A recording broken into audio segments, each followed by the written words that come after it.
Hi there, I'm Lance Graulich. I'm the host of the Ion Franchising Podcast, and I was just on the Business Growth Architect Show, and it was amazing. And I was talking about franchising. If you want to know all about franchising and whether or not you are suitable to be a franchise owner, perhaps you have an independent business you want to set up for franchising, I have a free assessment on my website. Listen to the full episode right now.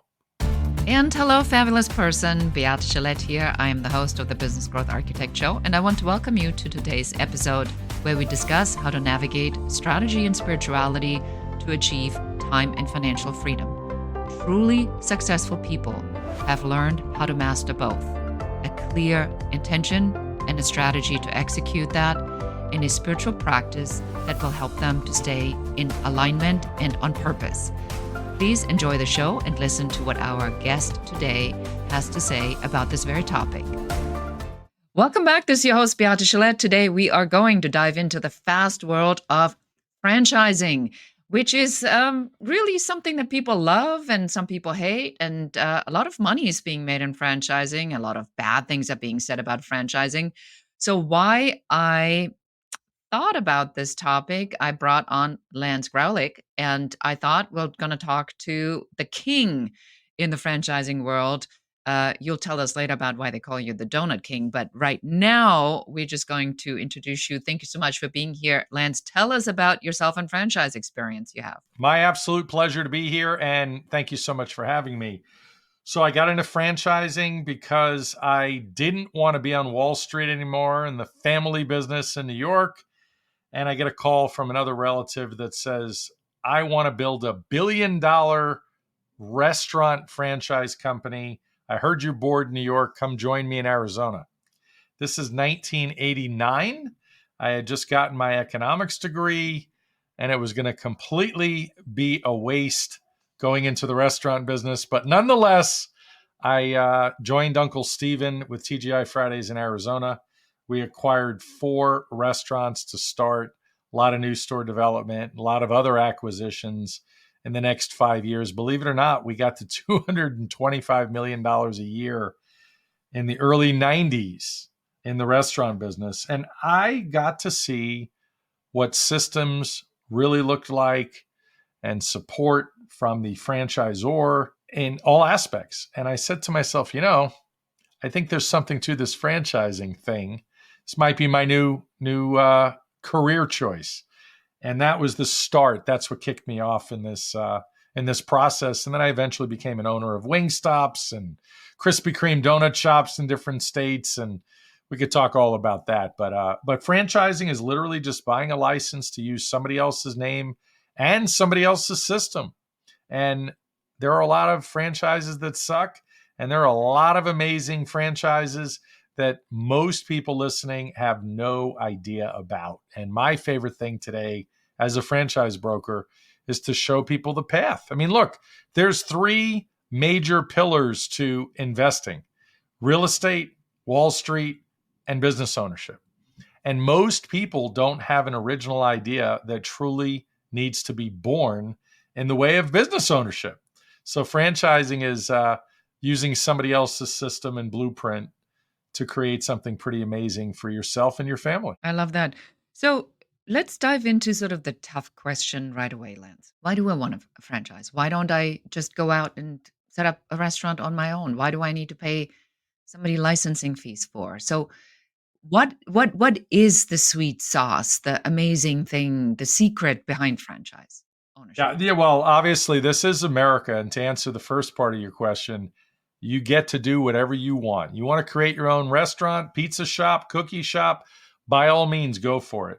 Statistically, you might not make it, and you might struggle for too many years because you're all by yourself. As the book, The E-Myth states, the entrepreneur myth, there's a lot of people that are technicians. You might be a plumber. You might be a great pizza maker, but there's a lot more to business ownership than just being that technician.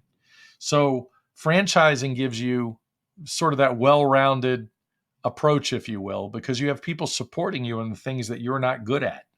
There's a selection process. Not everybody can just join a franchise. Every great franchise has a selection process where they award you the franchise if you fit But there are franchises that just want to take your money, just like in any industry whatsoever. There's good attorneys, bad teachers, etc. So bottom line, why do you want a franchise?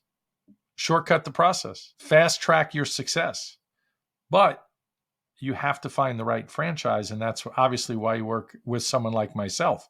There's a lot of franchises you have to be a full-time owner operator. They require that of you. But with technology today, there's a lot of people more than ever that are quite capable of being a semi-absentee owner, which is what we really call in the franchise world a part-time owner, someone that might work 10 to 20 hours a week on the business, but not necessarily in the business. They hire a manager. The manager goes through the corporate training from the franchisor and is essentially certified to run the business. There are many businesses that are approved or do approve owners to be semi-absentee owners. So I'll give you a great story. An independent air conditioning company. Gentleman comes to me with his son a couple of months ago and says, my dad kind of plateaued. Took him 8 years to get to 800,000 in revenue. What do you think he should do? And the dad was really down on franchising. Why would I pay a fee to join a franchise? So for those listening, you pay a franchise fee. It's like a membership, if you will. You join. It's a one-time fee, and that gets you in the kingdom, so to speak. You have a lot of people supporting you and cheering you on, and it's a big onboarding process. And the royalty is what you pay on an ongoing basis, and that fee could vary from 4% to 7%. It just depends on the brand. But the idea of a franchise is if you do the right franchise for you, you will make more in revenue and higher profitability you will achieve if you pick the right franchise for you based on your skill set, because your skills are transferable. Whatever you've done before in your past career, whether you're 30 or 50, those skills mean something. Whether it's communication skills, sales skills, leadership and management skills. So this gentleman came to me with his son. The father was doing 800,000 a year. It took him about 8 years to achieve that with his independent air conditioning company, HVAC company. So he said, why would I do a franchise? I said, because you pay $43,000 to get into that particular franchise. And they're one of the biggest in the United States in HVAC. And their first year franchisees typically do 750, 800,000, as much as $1 million or even more in the first year. It just took you 8 years to achieve $800,000 in revenue. And the average franchisee in that particular franchise is doing closer to $4 million when they've matured. That's why you buy a franchise.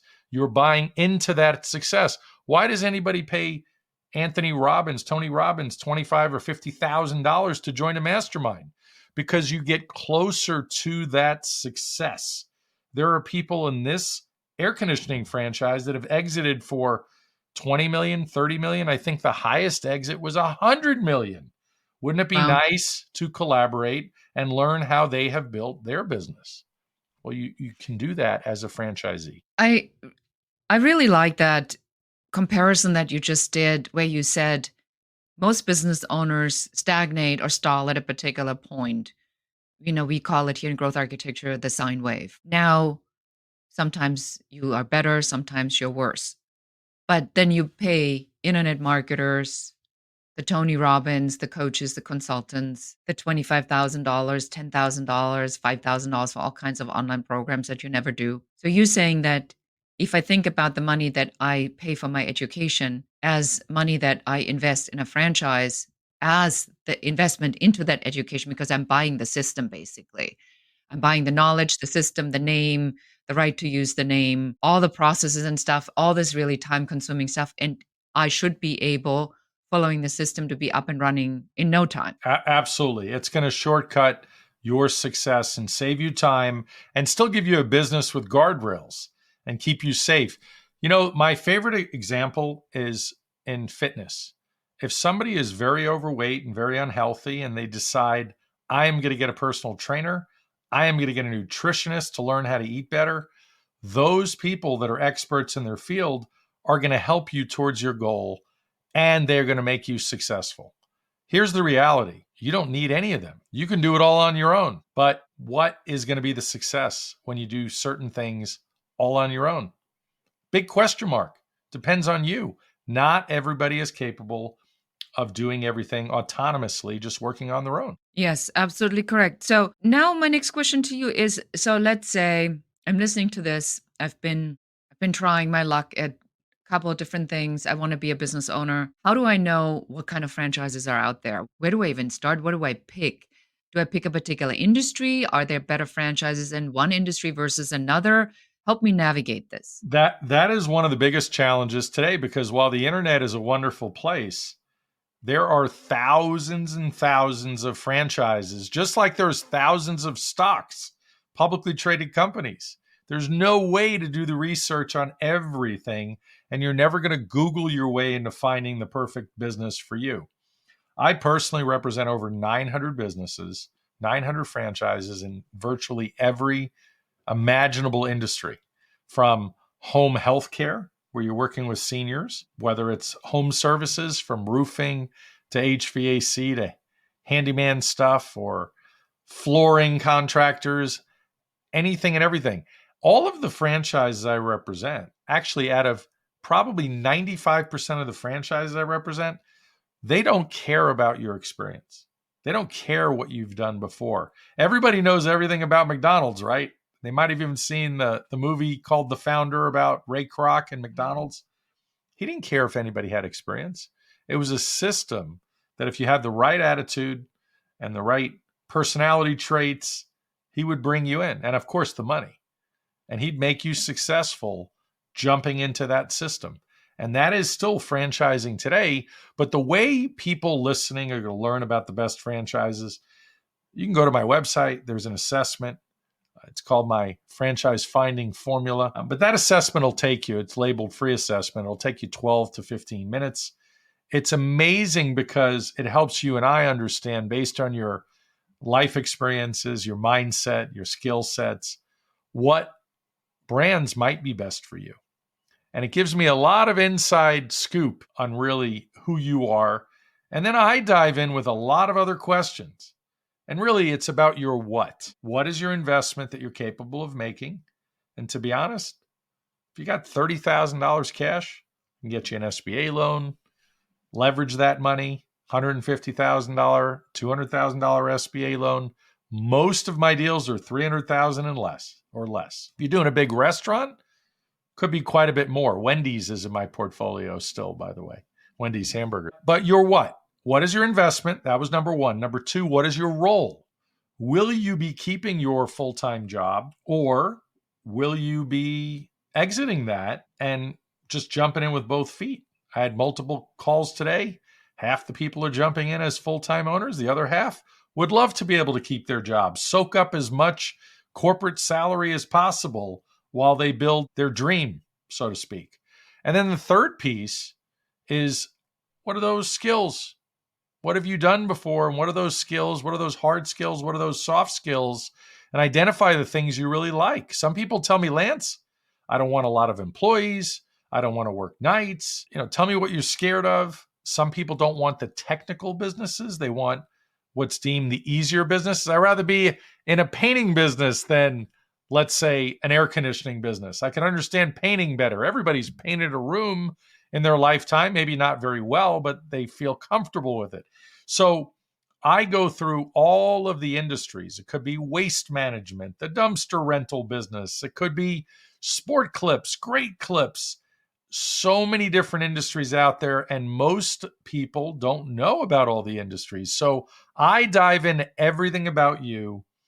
And then the next phone call is all about, guess what? This is available in your area. Let me tell you a little bit about it. And I do a presentation for you. And it's like drinking out of a fire hose to some degree. So I'm very careful to only present a few brands in each phone call. And I email them to you, you study up on them. And at some point when people are comfortable, they say, Lance, please introduce me. Please introduce me to that brand.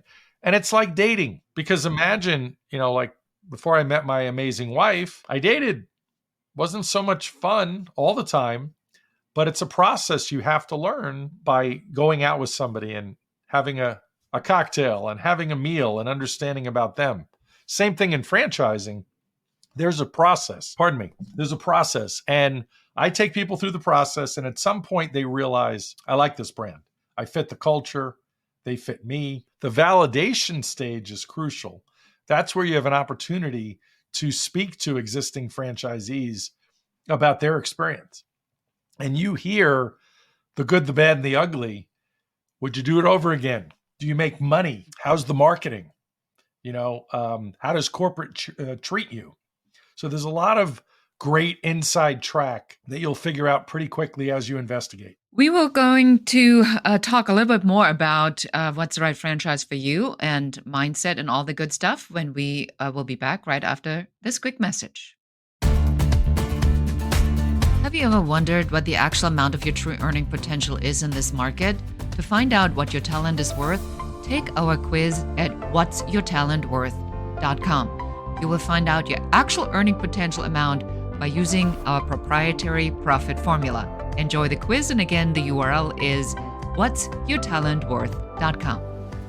Welcome back. Beate here with Lance talking about the world of franchising. What would you say to somebody, Lance, who says, well, isn't franchising like settling? So here I was, I had all these big dreams of being a business owner, and now I end up with a Wingstop. Is that a letdown to my big lofty dreams that I had as an entrepreneur, or is that just a logical decision to go the way of least resistance? Such a great question. You're still an entrepreneur. It's your business. It's your LLC. You've just taken somebody else's idea and you're building a business locally under that name, under that trademark. So at the end of the day, in the due diligence process, and again, I help you with this, you get to understand which brand fits you. If you're going to get into the process and look at a Wingstop and say, I wish they had hamburgers, I wish they had cocktails, in a full bar, guess what? That's not your brand, because you don't have a right to change the brand. You're fitting within somebody else's system and you're executing the plan that they've laid out. Now, that's not to say, like when I was at Wingstop, I was president of the Franchise Advisory Council. It's an advisory committee made up of high-performing franchisees, and we had an opportunity to collaborate and help corporate make sure that franchisees were being heard. For those listening that don't know, the filet of fish at McDonald's and the Big Mac were ideas submitted by franchisees that McDonald's corporate did the R&D on and said, we do need a fish on Fridays, and it became an everyday thing. And the Big Mac became the first real specialty burger. And so collaboration is an important part. Adding all those franchisees into a system with corporate and the brand that they've launched is a great way for everybody to gain and share and, share the wealth, so to speak. So really, franchising is just a way to get to your destination that much quicker. But again, you have to work with a franchise consultant like me. And by the way, one of the best things about working with a franchise consultant is we get paid like a recruiter. So whether you met me or not, you pay the exact same franchise fee to join the brand. We just get a little something paid to us when the deal closes. Yeah, wonderful. So let's say I've listened to this interview and I go, at least it's worth it for me to check it out. I think you're absolutely correct. It is very difficult amongst the hundreds and hundreds of franchise options to figure out which one's the right one. I know there's a certain number of licenses that are issued in particular areas. So you can't put up a McDonald's next to an existing McDonald's, and you can't put a Wingstop next to a Wingstop, right? So there's obviously limitations. So you do need somebody to help you with that. Who is franchise ownership for? Now, you've worked with so many entrepreneurs. Give me kind of a characteristic or a personality type for the most successful franchise owners that you know. Yeah, boy, you just asked a great question, which is kind of a long answer, and I'll make it brief. First of all, franchise ownership is amazing for first-time business owners. I have a lot of real estate investors or people that have never invested in anything that jump into a franchise.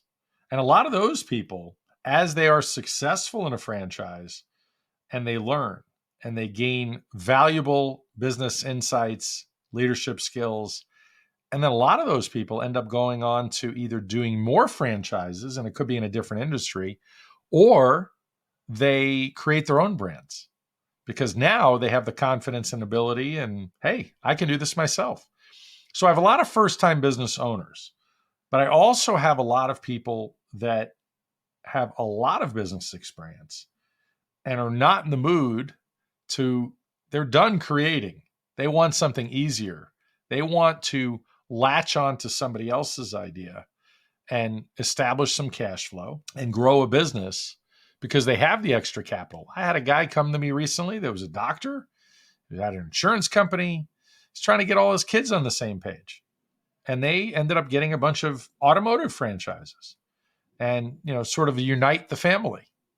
And he was not in creating. And you get one, and you get a repair shop, and you get a repair shop, and you get a repair shop.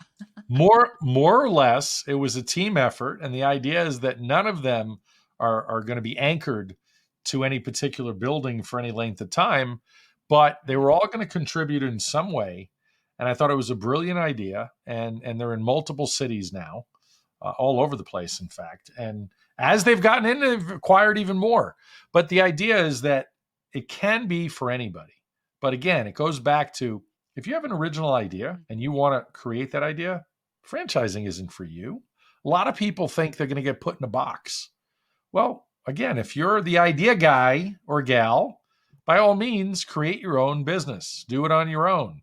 Most people do not have an original idea that needs to be out there, to be born. We've seen it on Shark Tank enough.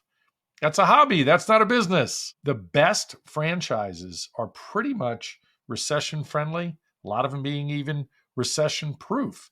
They do solve a problem. A lot of them are service-based businesses. Amazon is not going to take that business away. AI is only going to enhance those businesses. So we're in a great position to continue to grow like crazy. But you are correct. Marriage is not for everybody. Neither is franchising. So here's some other things about franchising that I think we need to touch on. Number one, you are renting or leasing the location, and you are on the hook for the location.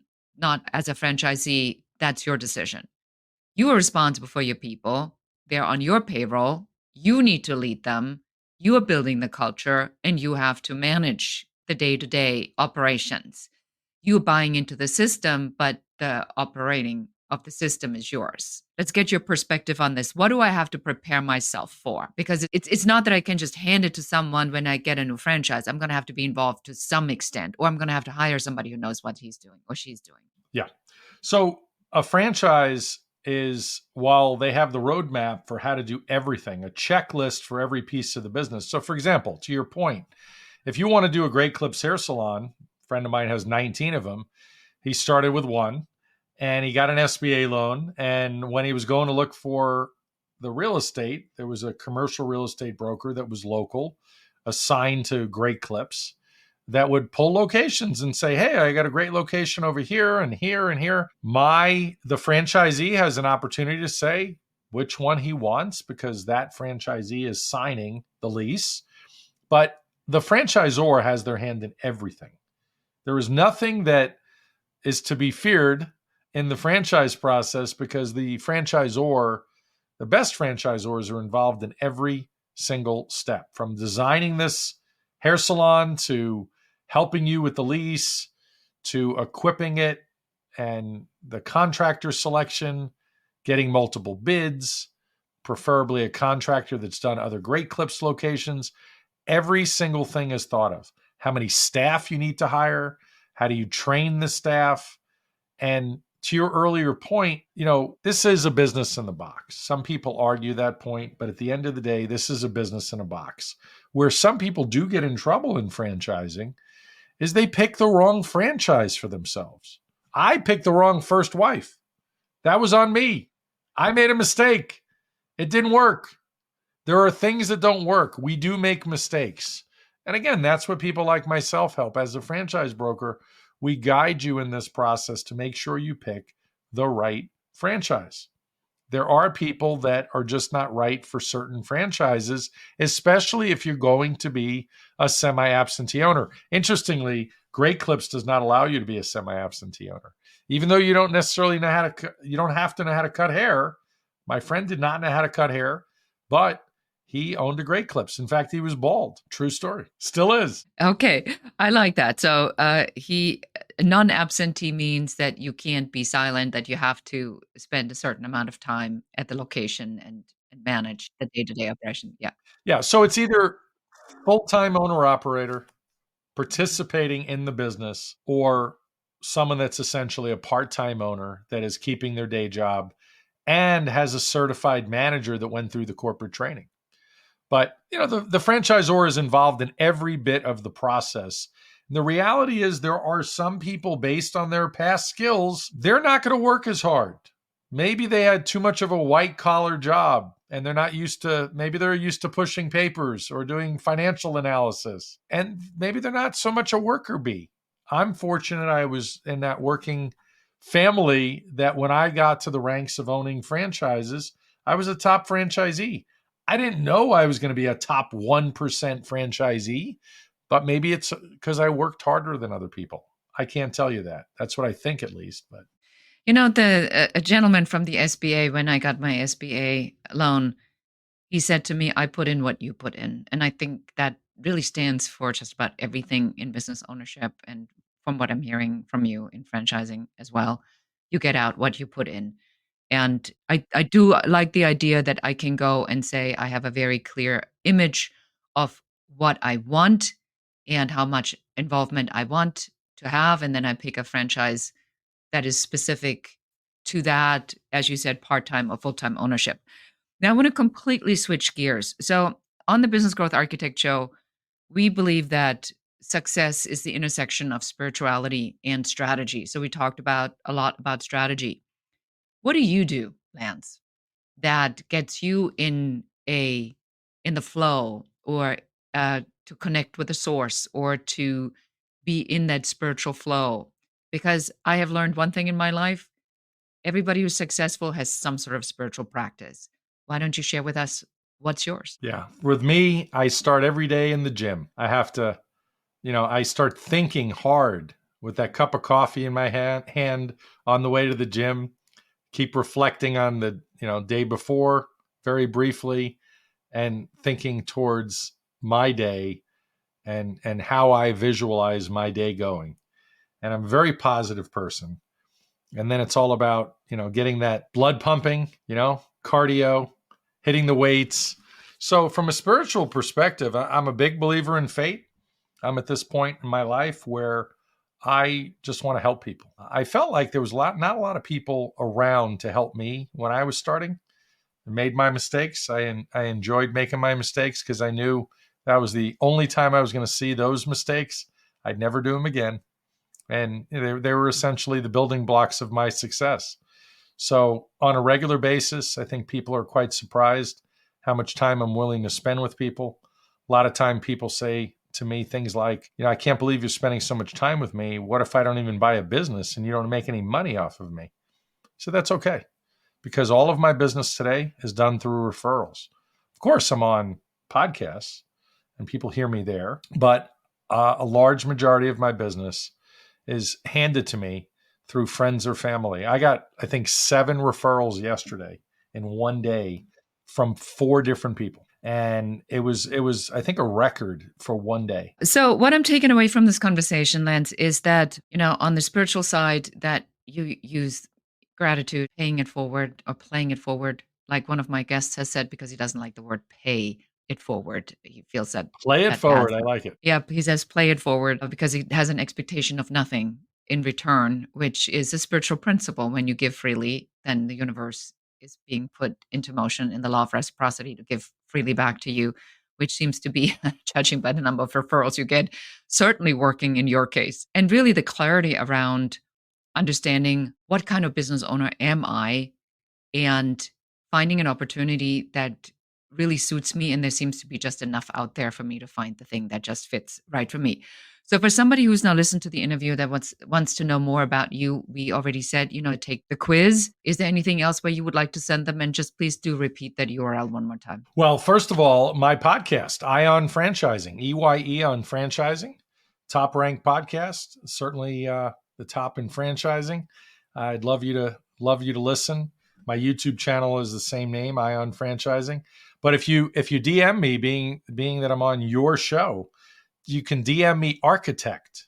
Is that a good thing? Yeah, architect. That's great. Yes. And I'll know what show you came from, and I'll be happy to send you the assessment. And look, even if you're not sure what you want, I love talking to people that want to talk about business ownership. I talk to more people that don't buy businesses than do buy businesses. And it's my pleasure because I truly want to be that olive branch to help people. Excellent. Well, thank you so much. It's been an absolute pleasure to have you on the show. Lots of great information. Please, everyone, go check him out. And this is it for us for today. Thank you so much for listening to or watching this episode of the Business Growth Architect Show. And goodbye. So appreciate you being here. Thank you so much for listening to the entire episode.